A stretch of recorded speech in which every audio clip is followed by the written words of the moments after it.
आप सब का स्वागत है जी जैम स्टडी चैनल ते। अज आप master cadre civics mock test number 16 करन जा रहे हाँ।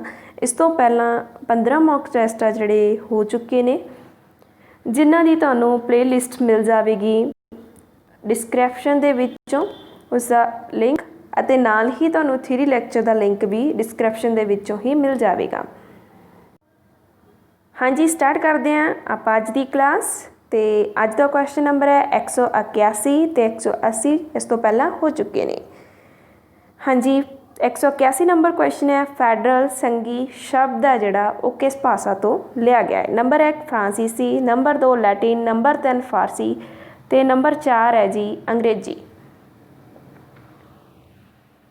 हाँ जी, जो सही उत्तर है वो है जी सैकेंड नंबर ऑप्शन लैटिन भाषा तो जोड़ा फैडरल शब्द है लिया गया, जो कि फैडोल शब्द तो बनया, जिसका अर्थ है शक्तियां दी वंड।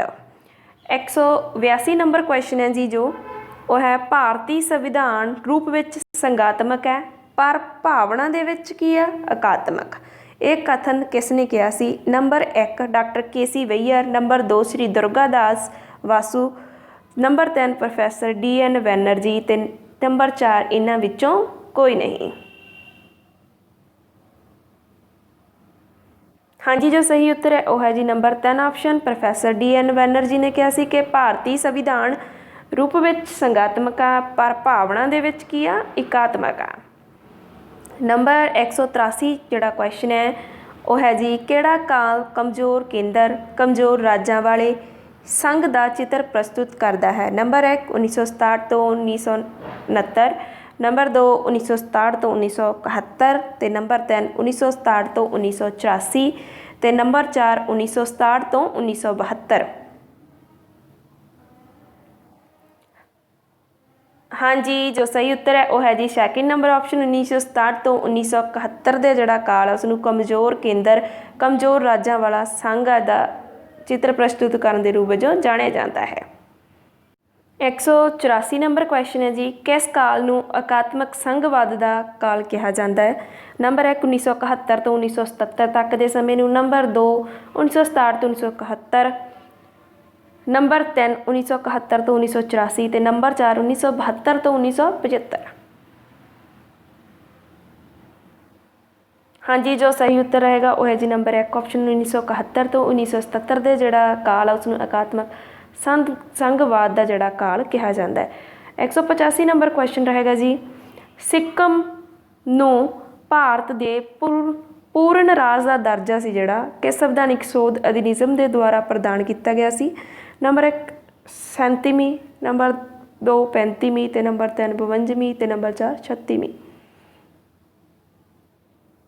हाँ जी, जो सही उत्तर है जी ऑप्शन नंबर 4 है जी 36वीं जी संविधानिक सोध अधिनियम के द्वारा सिक्किम नूं भारत का पूर्ण राज का दर्जा जोड़ा प्रदान किया गया सी। 186 नंबर क्वेश्चन है जी वो है 1953 विच गठित राज पुनर्गठन आयोग का प्रधान कौन सी। नंबर 1 पंडित हृदय नाथ कुंजरू, नंबर 2 गुलजारी लाल नंदा तो नंबर 3 न्यायमूर्ति फजल अली तो नंबर 4 कोई नहीं। हाँ जी, जो सही उत्तर है वो रहेगा नंबर 3 ऑप्शन न्यायमूर्ति फजल अली है जोड़े 1953 विच जोड़ा गठित राज पुनर्गठन आयोग से उन्होंने प्रधान रहे सी। 187 नंबर क्वेश्चन है जी जो अपना वो है किस साल विच राज का जोड़ा विभाजन वंड करके पंजाब राज दी पंजाब और हरियाणा दो अलग अलग राज बना दिते गए सी। नंबर 1 1977, नंबर 2 1966, नंबर 3 1955 तो नंबर 4 1984। तो बहुत ईजी क्वेश्चन है, साਰਿਆਂ ਨੂੰ आउंदा ही होना। हाँ जी, जो सही उत्तर है वो नंबर सैकेंड ऑप्शन 1966 ਦੇ ਵਿੱਚ पंजाब की ਜਿਹੜੀ दो भागों में वंड कर दी गई सी वार तो पंजाब ते हरियाणा दे विच। नैक्सट है जी 188 नंबर क्वेश्चन सिक्किम नूं संयुक्त राज का दर्जा कदों प्राप्त होया। नंबर 1 1971, नंबर 2 1974 तो नंबर 3 1975, नंबर 4 1957।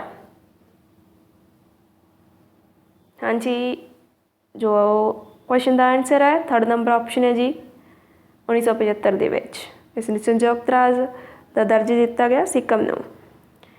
199 ਨੰਬਰ ਕੁਐਸਚਨ ਹੈ ਜੀ, ਸੰਵਿਧਾਨ ਦੀ 10ਵੀਂ ਅਨੁਸੂਚੀ ਦਾ ਸੰਬੰਧ ਕਿਸ ਦੇ ਨਾਲ ਹੈ? ਨੰਬਰ 1 ਰਾਜ ਭਾਸ਼ਾਵਾਂ ਨਾਲ, ਨੰਬਰ 2 ਤਨਖਾਹਾਂ ਨਾਲ, ਨੰਬਰ 3 ਰਾਜਾਂ ਦੇ ਆਪਸੀ ਝਗੜਿਆਂ ਨਾਲ, ਨੰਬਰ 4 ਦਲ ਬਦਲੀ ਨਿਰੋਧਕ ਅਧਿਨਿਯਮ ਨਾਲ।